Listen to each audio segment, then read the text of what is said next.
Hello நண்பா, எல்லாருக்கும் இனிய காலை வணக்கம். இன்னைக்கான வீடியோல நம்ம என்ன பார்க்க போறோம் அப்படின்னு பாத்தீங்கன்னா, நம்ம எல்லாருமே ஆவலா எதிர்பார்த்துட்டு இருந்தோம் எஸ்எஸ்சி ஜிடி ரிசல்ட் வந்துருச்சு நண்பா. சரிங்களா?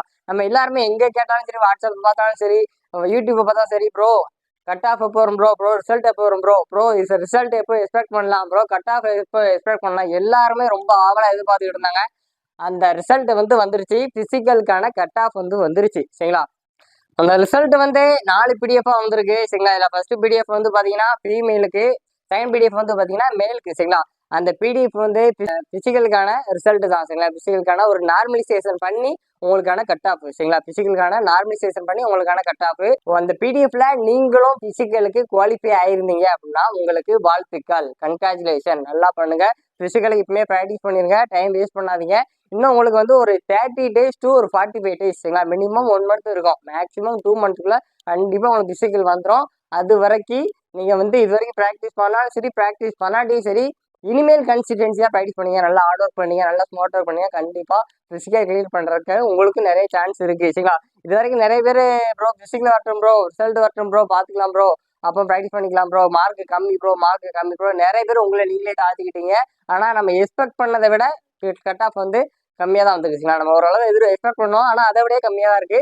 இன்னைக்கான வீடியோல நம்ம டீட்டெயிலாக பார்க்கலாம். சரிங்களா? 2024ல எஸ்எஸ்சி ஜிடி கட் ஆஃப் எவ்வளோ இருந்துச்சு, இப்போ 2025ல கட் ஆஃப் எவ்வளோ இருக்குன்னு டீட்டெயிலாக பார்க்கலாம். சரிங்களா? அதுக்கு முன்னாடி நீங்க உங்களுக்கு மார்க் கம்மியா இருக்கு ப்ரோ அந்த பிடிஎஃப்ல என்னோட மார்க்ஸ் இல்லை ப்ரோ, கட் ஆஃபை விட என்னோட மார்க்ஸ் கம்மியாக தான் இருக்கு அப்படின்னா, இப்போ அடுத்து நவம்பர்லயும் உங்களுக்கு எஸ்எஸ்சி ஜிடிக்கான எக்ஸாம் வருது. இப்போ லாஸ்டா ஒரு 3 மந்த்ஸ் 4 மந்த்ஸ் இருக்கு. நீங்க இப்பவே கூட ப்ராக்டிஸ் பண்ணீங்க, உங்க ப்ரிப்பரேஷன் ஸ்டார்ட் பண்ணீங்க அப்படின்னா நீங்களும் அச்சீவ் பண்ணலாம். நீங்களும் நினைச்ச போஸ்டிங் நீங்களும் வாங்கலாம். நீங்களும் நினைச்ச மாதிரி நீங்களும் சென்ட்ரல் கவர்மெண்ட் ஜாபுக்கு போகலாம். சரிங்களா? அதாவது இந்த 3 மாசம் 4 மாசம் நீங்க ஆர்டர் கொடுத்து நீங்க படிச்சீங்க அப்படின்னா நீங்களுமே ஒரு நல்ல ஜாபுக்கு போகலாம். சரிங்களா? அந்த 3 மாசம் 4 மாசம் கஷ்டப்பட்டீங்கன்னா நீங்களும் நல்ல ஜாபுக்கு போகலாம். அது போக நீங்க நீங்க சோம்பேறிப்பட்டீங்க அப்படின்னா ப்ரோ உட்காந்து படிக்க முடியாது ப்ரோ, 3 மாசம் ப்ரிப்பேர் பண்ண முடியாது ப்ரோ அப்படின்னு நீங்க உங்களே தாழ்த்தி நினைச்சுக்கிட்டீங்க அப்படின்னா அடுத்து வர 30-40 வருஷம் நீங்க நினைச்சு ஃபீல் பண்ணுவீங்க. ஏன்னா இது எல்லாரும் பண்ண முடியாது. இதுக்கு எலிஜிபிள் ஏஜ் தான் 27 வயசு வரை தான் அட்டன் பண்ண முடியும். 26 வயசு வரை தான் அட்டன் பண்ண முடியும். சரிங்களா? எல்லாத்துக்கும் அந்த ஆப்பர்ச்சுனிட்டி கிடைக்காது. சரிங்களா? நீங்களும் அடுத்து எக்ஸாம் ப்ரிப்பேர் பண்றீங்க அப்படின்னா இன்னைக்கே உட்காந்து படிக்க ஆரம்பிங்க. சரிங்களா? உங்களை நீங்களே தாழ்த்திக்காதீங்க. சரிங்களா? ஒரு அட்டம்ப்ட்ல ஒரு சிலருக்கு வெற்றி கிடைச்சிடும், ஒரு சிலருக்கு 2 அட்டம்ப்ட்ல கிடைச்சிடும், ஒரு சிலருக்கு 3 அட்டம்ப்ட்ல கிடைச்சிடும், ஒரு சிலருக்கு 10வது அட்டம்ப்ட்ல தான் வெற்றி கிடைக்கும் அப்படின்னா 10வது அட்டம்ப்ட்ல தான் கிடைக்கும். தொடர்ந்து முயற்சி பண்ணிக்கிட்டே இருங்க நண்பா. கண்டிப்பா நீங்களும் கிளியர் பண்ணி நீங்களும் நீங்க நினைச்ச மாதிரி ஜாபுக்கு போகலாம். சரிங்களா? அடுத்து பாத்தீங்கன்னா நார்மலைசேஷனோட மார்க்ஸ் சேர்த்து தான் உங்களுக்கான கட் ஆஃப் வந்திருக்கு. ஆனா நீங்க அதாவது உங்களோட நார்மலைசேஷன் மார்க் சேர்த்து உங்க மார்க் என்ன அப்படின்னு ஒன்றும் அப்டேட் ஆகல. இன்னும் கம்மிங் டேஸ்ல சீக்கிரமா அப்டேட் ஆயிரும். சரிங்களா?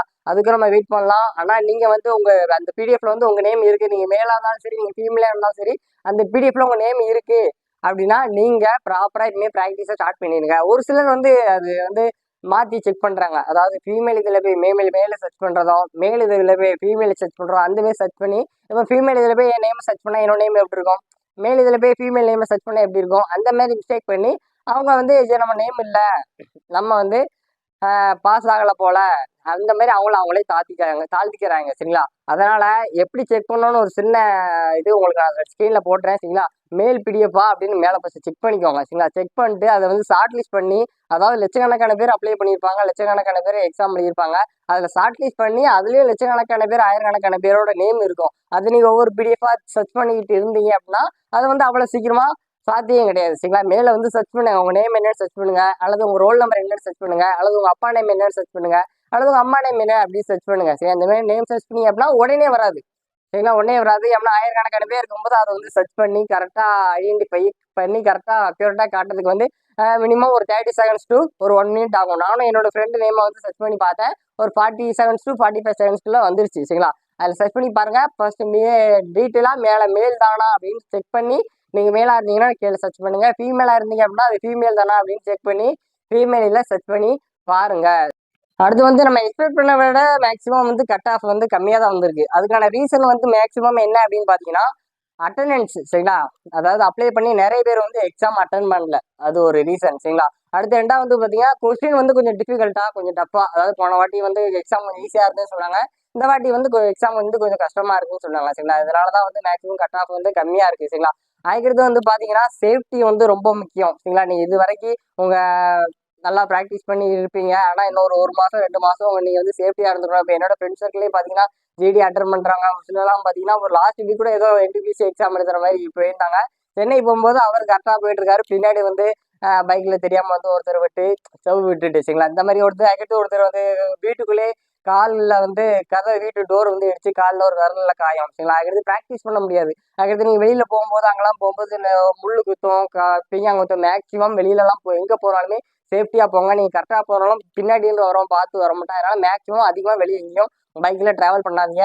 வெளியில் எங்கே போனாலும் செப்பல்ஸ் அல்லது ஷூ போட்டு போங்க சரிங்களா. கண்டிப்பாக வந்து போட்டு போங்க. அடுத்து வந்து பார்த்தீங்கன்னா கட் ஆஃப் வந்து கம்மி தான், ஆனால் வேகன்சி அதிகம் சரிங்களா. அதனால வந்து நீங்கள் இது வரைக்கும் இந்த 50% கடலை தாண்டியாச்சு, 50% தான் தாண்ட வேண்டியிருக்கு. என்னெல்லாம் இருக்குது அப்படின்னு பார்த்தீங்கன்னா இதுக்கு அடுத்து வந்து உங்களுக்கு ஃபிசிக்கல் சரிங்களா. ஃபிசிக்கல் வந்து நீங்கள் மேலே இருந்தீங்கன்னா ஃபிசிக்கலை வந்து 24 மினிட்ஸ்க்குள்ளே நீங்கள் கம்ப்ளீட் பண்ணணும். நீங்கள் ஃபீமேலாக இருந்தீங்க அப்படின்னா 1600 மீட்டர் வந்து நீங்கள் 8 நிமிஷம் 30 செகண்டில் கம்ப்ளீட் பண்ணணும் சரிங்களா. அதுக்கடுத்து வந்து பார்த்தீங்கன்னா மெடிக்கல் சரிங்களா. மேக்ஸிமம் போன வாட்டி வந்து பார்த்தீங்கன்னா ஃபிசிக்கல் மெடிக்கலும் ஒரே டேட்டாக ஒன்றா நடந்துச்சு. 2 டேஸில் நடக்கிற மாதிரி இருந்துச்சு. ஆனால் இந்த வாட்டி வந்து ஃபிசிக்கல் தனியாக மெடிக்கல் தனியாக நடக்கிற மாதிரி தான் இருக்குது சரிங்களா. அடுத்து வந்து என்னென்னு பார்த்தீங்கன்னா டாக்குமெண்ட் வெரிஃபிகேஷன் சரிங்களா. அந்த 3 ப்ராசஸ் இருக்குது. அதுக்கடுத்து உங்களுக்கு வந்து ஓவரால் கட் ஆஃப் வரும் சரிங்களா. இப்போவே நீங்கள் என்னென்ன ரெடி பண்ணணுமோ எல்லாமே ரெடி பண்ணி வச்சுக்கோங்க. அதாவது உங்களுக்கு 25 மினிட்ஸில் டைமிங் வரலையா இப்போயுமே நல்லா ஆர்டர் பண்ணி நல்லா ப்ராக்டிஸ் பண்ணுங்க சரியா. அடுத்து வந்து மெடிக்கலில் வந்து உங்களுக்கு ஏதாவது ப்ராப்ளம் இருக்கா, காதில் ஏதாவது ப்ராப்ளம் இருக்கா, உங்கள் பாடியில் ஏதாவது ப்ராப்ளம் இருந்தால் இப்போவே அதுக்கான செக்அப் பண்ணி டாக்டரை போய் பார்த்து அதை சால்வ் பண்ணுறதுக்கு முயற்சி பண்ணுங்க சரியா. அடுத்து டாக்குமெண்ட் உங்கள்கிட்ட ஏதாவது டாக்குமெண்ட் இல்லையா அதுக்கான சொல்யூஷன் இப்பவுமே முயற்சி பண்ணுங்க சரியா. என்னென்ன டாக்குமெண்ட் இல்லையோ அது எவ்வளோ சீக்கிரமா வேக முடியுமோ எல்லாமே ரெடி பண்ணி வச்சுக்கோங்க. அந்த நேரத்தில் லாஸ்ட்ல பார்த்துக்கலாம் அப்படின்னு காலத்தை தாழ்த்தாதீங்க. அதுக்கடுத்து உங்களுக்கு வந்து உங்க பிடி நீங்கள் நல்ல மார்க் வச்சிருந்தாலும் சரி, 100 மார்க் வச்சிருந்தாலும் சரி, 90 மார்க்ஸ் வச்சாலும் 100+ மார்க்ஸ் வச்சாலும் சரி, நீங்க பாஸ் ஆயிட்டீங்க அப்படின்னு வெளியே யார்கிட்டையும் சொல்லாதீங்க சரியா. மேக்சிமம் வந்து நீங்க வந்து போஸ்டிங் உங்களுக்கு கிடைக்கிற வரைக்கும் அதை வந்து நீங்களே பொத்தி வச்சுக்கோங்க. அதுக்கு அடுத்து ப்ராசஸிங் பண்ணிக்கிட்டே இருங்க. பிசிக்கல் ப்ராக்டிஸ் பண்ணிகிட்டே இருங்க. மெடிக்கல் நல்லா உடம்பு நல்லா பார்த்துக்கோங்க சரிங்களா. நல்லா ஃபிட்டாக உடம்பு மெயின்டைன் பண்ணுங்க. மேக்ஸிமம் யார்கிட்ட சொல்லாதீங்க, போஸ்டிங் கிடைக்கிற வரைக்கும் சொல்லாதீங்க சரிங்களா. உங்களுக்கு ஒரு நல்லது அப்படின்னா அதை வந்து எப்படி கெடுக்கிறதுனா நிறைய பேர் முயற்சி பண்ணுவாங்க. அதனால போஸ்டிங் கன்ஃபார்ம் ஆகுற வரைக்கும் உங்கள் ரிலேட்டிவ்ஸோ உங்கள் ஃப்ரெண்ட்ஸோ வேற யார்ட்டுமே மேக்ஸிமம் ஷேர் பண்ணாதீங்க சரிங்களா. ஓகே, நம்ம கட் ஆஃப் போகலாம் சரிங்களா. இந்த SSC GD 2025 ரிசல்ட்டு நேற்று வந்துருச்சு சரிங்களா. நேற்று வந்துருச்சு June 27 சரிங்களா.